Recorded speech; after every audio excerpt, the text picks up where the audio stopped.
लेकिन अजीत जी, सवाल ये पैदा होता है ना कि यदि एनडीए में वो रह भी जाते हैं, दीपक प्रकाश सम्राट चौधरी की सरकार से भी हटेंगे, इस्तीफा देंगे, तो यह सवाल है कि सम्राट चौधरी की सरकार में आरएलएम का कोई मंत्री होगा या नहीं होगा।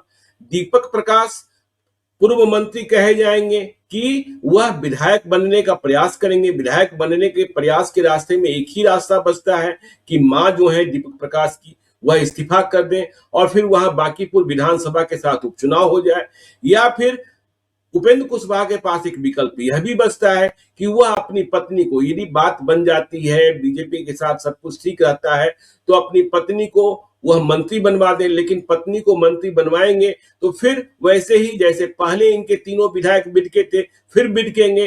रामेश्वर महतो और माधव आनंद तो ज्यादा ही बिदक जाते हैं। तो ये तमाम खतरे इस रास्ते में है। दीपक प्रकाश नेता आरएलएम कहे जाएंगे कि कुछ बनने का प्रयास करेंगे। इन तमाम विकल्पों पर भी विचार करना चाहिए। जी जी, देखिए ज्ञानेश्वर जी, इसमें बाई इलेक्शन वाला तो हम अपनी समझदारी से, हालांकि कई बार कुछ भी कोई डिसीजन करता है, लेकिन जो राजनीतिक समझदारी है वो ये है कि वो रास्ता नहीं चुनना चाहिए। उपचुनाव का तो रास्ता बिल्कुल ही नहीं चुनना चाहिए है, क्योंकि फिर वो सीट गंवा देने का खतरा है आपके पास जो है, वो भी गंवा देने का खतरा है। अभी हम लोगों ने देखा उसी इलाके में एमएलसी का बाई इलेक्शन हुआ तो क्या रिजल्ट आया।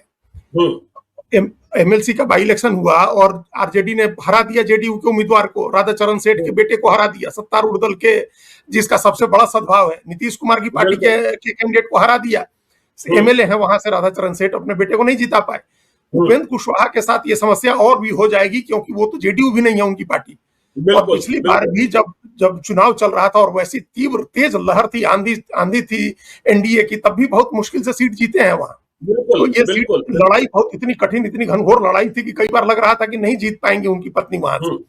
तो वैसी लड़ाई, वैसी स्थिति में आप बाई इलेक्शन में नहीं जा सकते हैं। और बाई इलेक्शन में गए, क्या पता बीजेपी जेडीयू के लोग ही हरवा देंगे वहां। इस बात की 100% गुंजाइश है कि ऐसा भीतरघात होगा कि आप वहां से नहीं जीत पाएंगे, तो वो सीट आप गंवा देंगे। इसलिए बाई इलेक्शन वाला तो हमारी तरफ से रूल्ड आउट है, राजनीतिक समझदारी के हिसाब से। आगे उनको नेता तो अपना फैसला अपने हिसाब से करते हैं। ये वाला ऑप्शन जो है, दूसरा ऑप्शन कि वो अपनी पत्नी को मंत्री बनवाए सम्राट चौधरी की सरकार में, और बनाया जा सकता है। जब दीपक प्रकाश को बनाया था तो स्नेहलता कुशवाहा को भी बनाने में कोई दिक्कत नहीं होगी, लेकिन वो भी अभी तत्काल होता नहीं दिख रहा है ज्ञानेश्वर।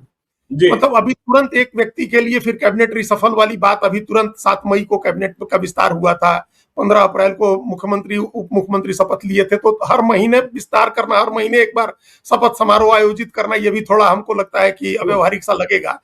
तो हो सकता है कि आगे थोड़े दिन के बाद ये कर दिया जाए, क्योंकि अभी अगर उनको नहीं मंत्री बनाते हैं तो कोई ऐसी आफत नहीं है बीजेपी के सामने कि सरकार के सामने संकट हो जाएगा या सरकार के सामने खतरा हो जाएगा, कुछ नहीं है मामला। तो बीजेपी जेडीयू के सामने कोई चिंता नहीं। जो चैलेंज है या जो अर्जेंसी है वो उपेंद्र कुशवाहा की हो सकती है, आरएलएम की हो सकती है। अर्जेंसी कोई बीजेपी जेडीयू की नहीं है, सरकार की कोई अर्जेंसी नहीं है।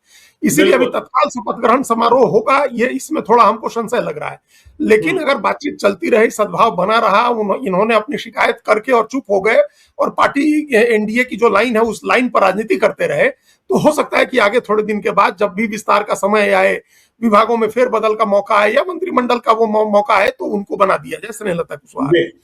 ये इसका सबसे पहला काम तो ये करना चाहिए था, उनको इस्तीफा दे देना चाहिए है दीपक प्रकाश को। आपने कहा कि किसी भी क्षण हो सकता है, बायो बदल दिया है उन्होंने, हम लोग अभी प्रसारित होने के 2 घंटे 3 घंटे पहले इसको रिकॉर्ड कर रहे हैं। तो हो सकता है कि जब प्रसारित हो तब तक हो जाए। हम लोग कल भी, मतलब परसों शनिवार को भी कह रहे थे कि अगर नहीं होता है तो 5 बजे की समय सीमा समाप्त होने के साथ ही इस्तीफा दे देना चाहिए, क्योंकि उसके बाद कोई गुंजाइश नहीं है। कोई बाई इलेक्शन नहीं होना है, बांकीपुर से आप लड़ नहीं सकते हैं, कोई एमएलए दूसरा आपसे छुड़ा नहीं सकता है, और आगे कोटे के पद खाली होने की गुंजाइश नहीं है।